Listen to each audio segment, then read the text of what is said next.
Hello, and welcome to Communicate to Lead, the podcast that empowers leaders and aspiring leaders to communicate with clarity and impact. I'm Kele Belton, CEO and successful entrepreneur, and your host for today. I'm here to equip you with all the essential tools and strategies to master effective communication and lead your team to success. As the founder and CEO of The Tailored Approach, my goal is to empower you to be the best leader you can be. So sit back, relax, and join me in today's episode as we dive into the art of communicating like a true leader. There's a leadership skill that will strengthen every relationship you have at work, build your influence faster than almost anything else, and position you as someone who thinks like a senior executive. It takes about 10 minutes, and most leaders never do it simply because it doesn't occur to them. I'm talking about strategic appreciation, and no, I don't mean sending a generic "thanks for all you do" email blasts. I mean the kind of specific, thoughtful recognition that makes people remember your name when opportunities come up, that solidifies your reputation as a leader who elevates others, and that builds the kind of professional goodwill that becomes currency when you need it most. This week, as we head into Thanksgiving, you're going to send 3 to 5 messages that will change how people see you as a leader. And I'm going to show you exactly how to do it. Welcome back to Communicate to Lead. I'm your host, Kele Belton. And today we're talking about the leadership practice that can change things for you and why this week is the perfect time to start doing that. You're going to learn why strategic recognition builds real influence, who you should be appreciating, and why it matters for your career positioning, and the exact framework for writing messages that land with impact. Let's dive in.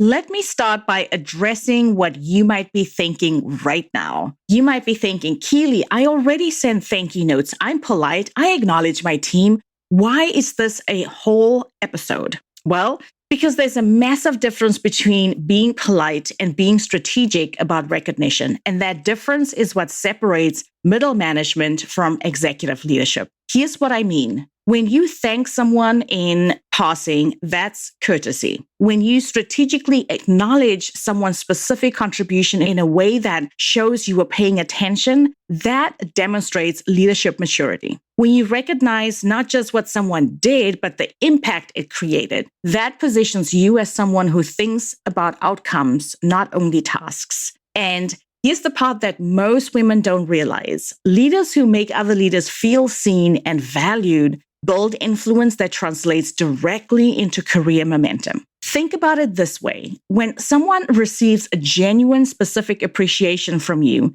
especially when you're not asking for anything in return, you become memorable to them, not in a transactional way, this is someone who notices, who values contributions, who makes people feel like their work matters way. When your name comes up in a conversation 6 months from now, when someone's putting together a task force or thinking about who to recommend for a stretch assignment or deciding who's ready for the next level, that positive association matters. People want to work with leaders who make them feel valued. People advocate for leaders who acknowledge them. This is about demonstrating executive presence through how you recognize contributions. It's about building a leadership brand as someone who elevates others. This is about creating a network of professional goodwill that becomes one of your most valuable career assets. Let me give you a real example from my coaching practice. I worked with a senior manager who was excellent at execution, but kept getting feedback that she needed to build stronger relationships across the organization. She was frustrated because she was collaborative. She was showing up at meetings. She delivered on commitments. What else did they want? Well, we dug in, and here's what we discovered. She was so focused on getting her work done and doing it well that she rarely paused to acknowledge other people's contributions. She'd receive help from someone, say a quick thanks, and move on to the next task.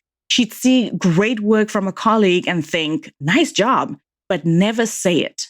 She was efficient, but she wasn't building connection. So we implemented a simple practice. Every Friday afternoon, she would send 2 to 3 messages to people acknowledging something specific they had done that week. not generic thanks, specific recognition for their contribution and its impact. Within 3 months, her peer relationships had completely shifted. People started pulling her into more strategic conversations. She got invited to participate in higher visibility projects. Now, here's why this week is particularly powerful for this practice. Thanksgiving creates a natural opening for appreciation without it feeling random or forced. There's already a cultural context for gratitude, which means people are more receptive to receiving recognition. And honestly, most people aren't expecting thoughtful professional appreciation during Thanksgiving week, which makes it stand out even more when they receive it. So you have a perfect opportunity, which is low stakes, high impact. And you can practice a leadership skill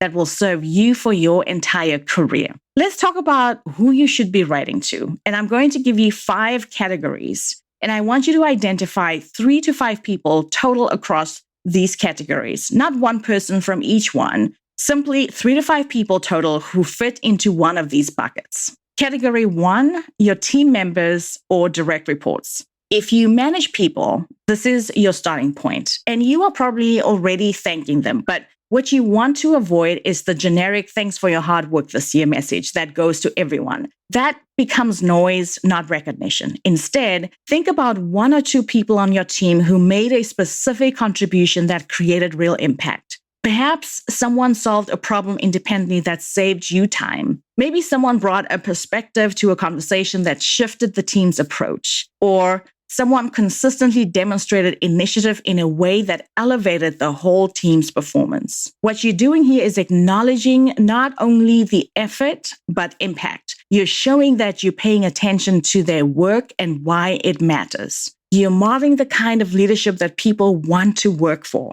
When your team members feel genuinely seen by you, they are more engaged, more loyal, and more likely to go the extra mile when you need them. That, my friend, is good leadership. Category 2, your peers and cross-functional partners. These are the people at your level who you collaborate with regularly. And this is where most women leaders miss a huge opportunity. Your peers are the people who will advocate for you, recommend you for opportunities, and speak positively about you when you are not in the room.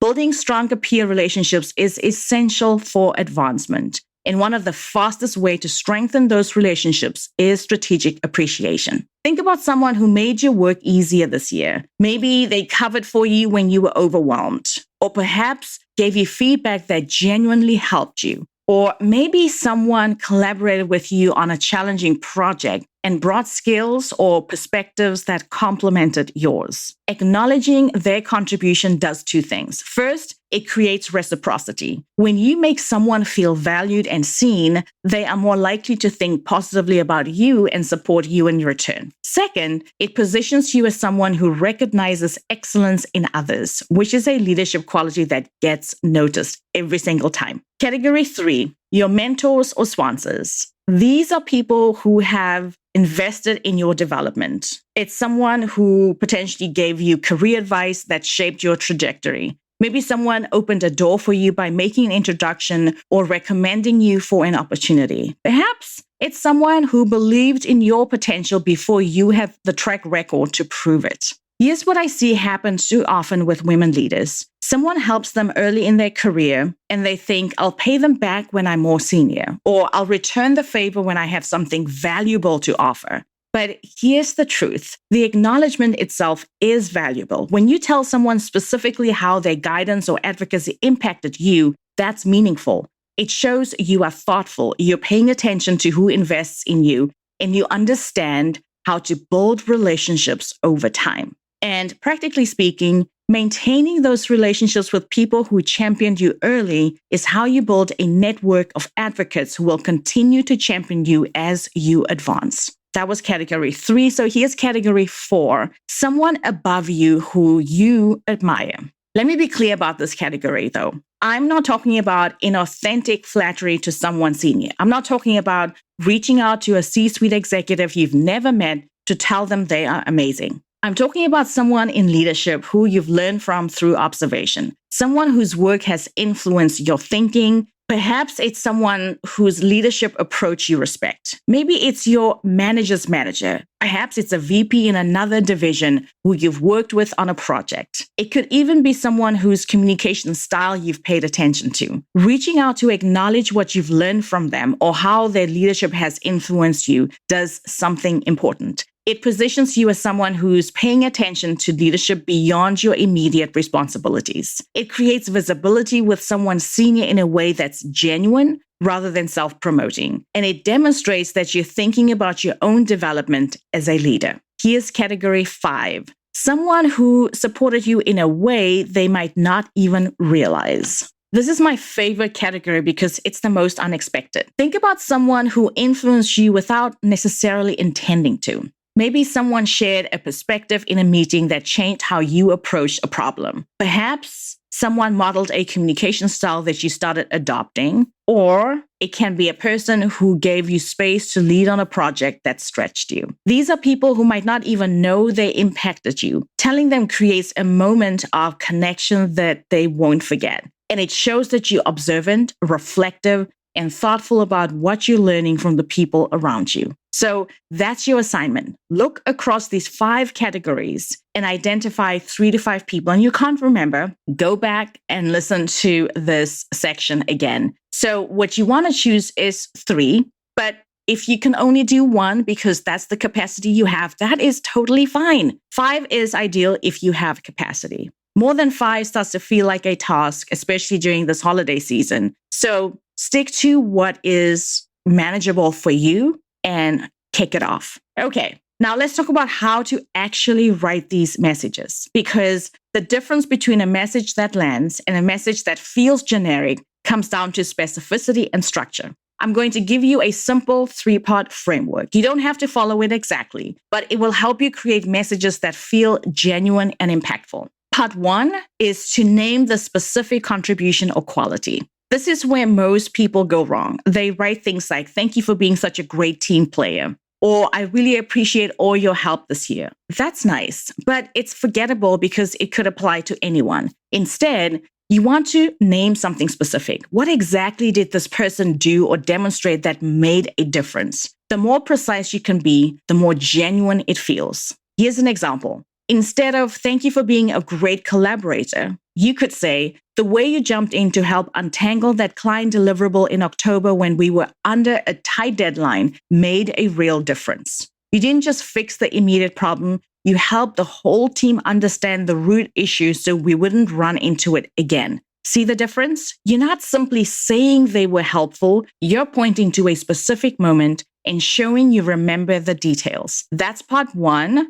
Name the specific contribution or quality. Part 2 is all about naming the impact. This is the part that elevates your message from polite to powerful. Don't simply tell someone what they did. Tell them why it mattered. What changed because of their contribution? What did it enable? How did it make a difference for you, for the team, for the project, or even for the organization? Continuing from the example in part 1, we could continue saying, "That saved us from missing our deadline. But more than that, it reinforced for me why cross-functional collaboration works best when people bring both their expertise and their willingness to teach others. That's rare, and it's something I really value about working with you." Now you're not only acknowledging what happened, you're showing you understand why it mattered and connecting it to a bigger principle about what makes collaboration effective. So here's the final part, part 3, make it personal. This is the shortest part, but it matters. Add 1 line that shows this isn't a template,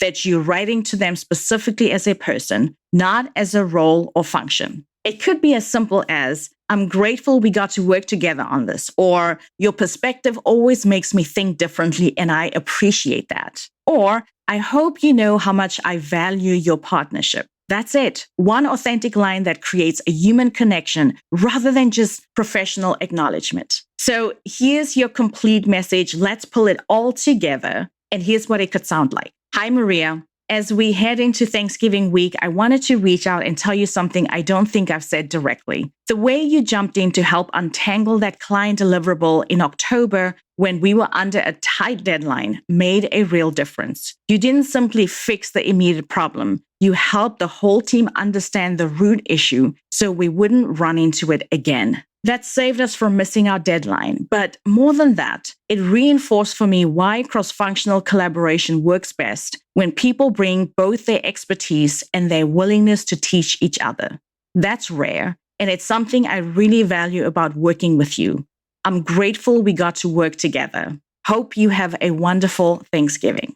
That message took maybe 5 minutes to write, but Maria is going to remember it. She'll think warmly about you whenever she thinks about that project or your collaboration. So here's a practical note about delivery. You can send these via email, Slack, LinkedIn message, or even a handwritten note if it feels right to you. The medium matters less than the message itself. You don't need to wait for people to respond. This isn't about starting a conversation. It's about giving recognition. Some people will respond enthusiastically. Some will send a brief thanks. Some might not respond at all because they're already out on vacation. And that's all fine. You are not doing this for a response. You're doing it because it's the right thing to do and because it builds your leadership brand. And here's what you should not do. Don't expect anything in return. Don't follow up your appreciation message with an ask. Don't treat this as a networking transaction. The power of strategic appreciation is that it's genuine. The moment it feels like you're building credit to cash in later, it loses its impact. Let me close by connecting this back to your career strategy, because yes, this is a leadership practice that's valuable in its own right, but it's also strategic career positioning.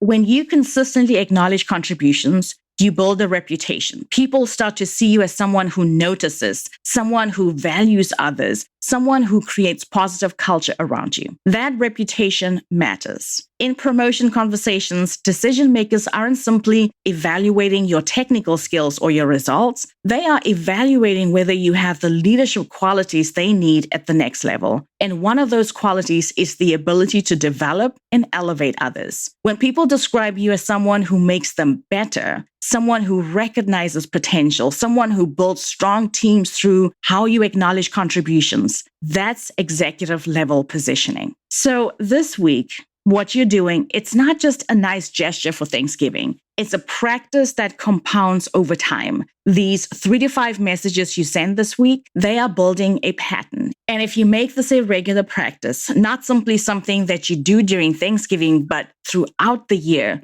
you'll look up in 6 months and realize your professional relationships are stronger.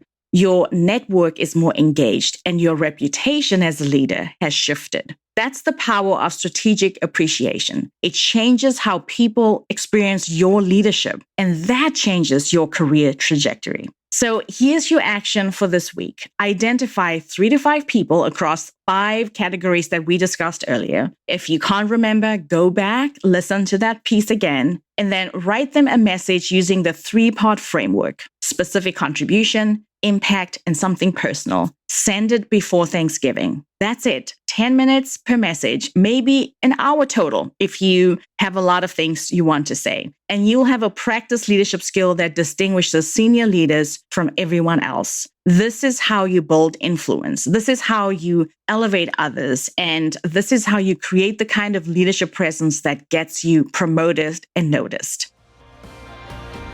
Until next Thursday, my friend, I am Kele, reminding you that great communication is the foundation of inspiring leadership. Keep learning, keep growing, and remember to communicate to lead.